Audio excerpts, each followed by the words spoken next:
pró-taxação de fortunas, contra os bilionários, que mobiliza tantos jovens no campo progressista. Será que esse discurso é capaz de tirar da rota esse cara que é um sujeito da periferia, que está seduzido por discursos do Pablo Marçal, por Elon Musk, por essas figuras? Eu tenho dúvidas em relação a isso.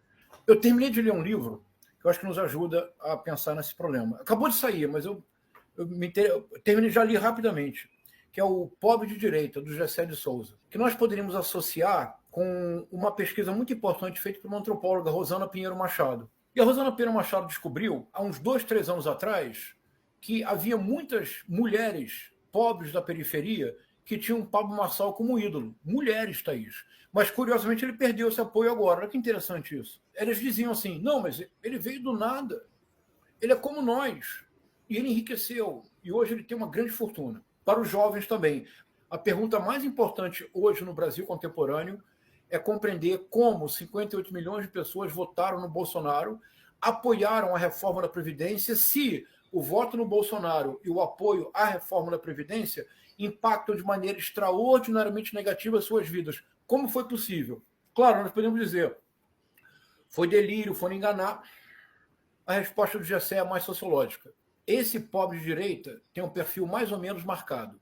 Ele é alguém que vive, como diria Rosana Pinheiro Machado, em precariedade, e para Rosana Pinheiro Machado a chave do fenômeno é compreender que figuras como Pablo Marçal e Abílio Brunini só vicejam na precariedade.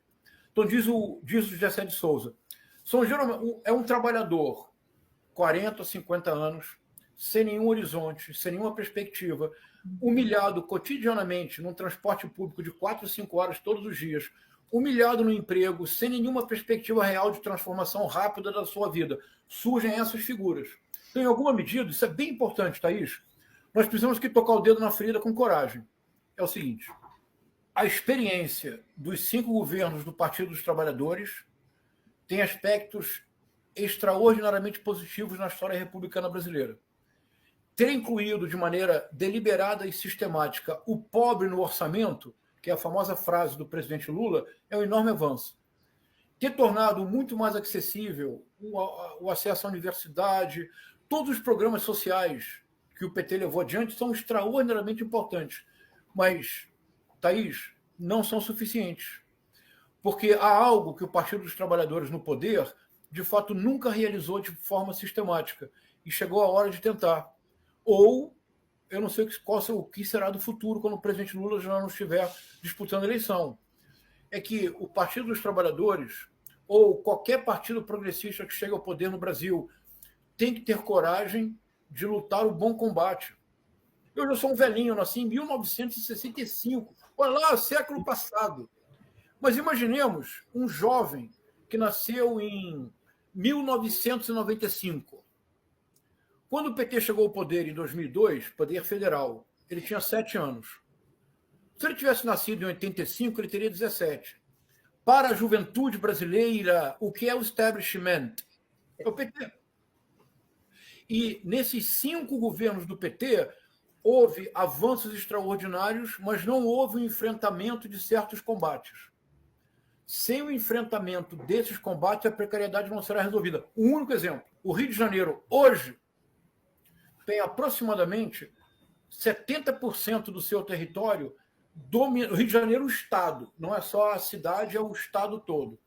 70% do território são dominados ou pela milícia, ou pelo narcotráfico, ou pelo complexo de Israel, que é a junção de denominações neopentecostais com narcotraficantes. O que significa na base? Significa dizer o seguinte, que mesmo no momento mais favorável do governo Lula, segundo mandato, 2006, 2010, o Brasil crescendo a 7, 8% ao ano, o salário mínimo tendo 4 vezes seu poder de compra ampliado, maior concessão de crédito da história da República Brasileira, maravilha, 14 universidades federais, eu bato palma de pé. A ausência de uma política nacional de segurança pública fez com que, no período mais favorável do governo Lula, 70% dos fluminenses nunca viveram num Estado democrático de direito. Se você vive numa área dominada pela milícia, você não vive no Estado democrático de direito. Percebe, Thaís? Então, já são 5 governos do PT, a precariedade permanece para uma parte considerável da população. Então, quando nós dizemos assim, não, mas como é que pode? Na periferia votaram num candidato que atenta contra a democracia. Eles nunca viveram no Estado Democrático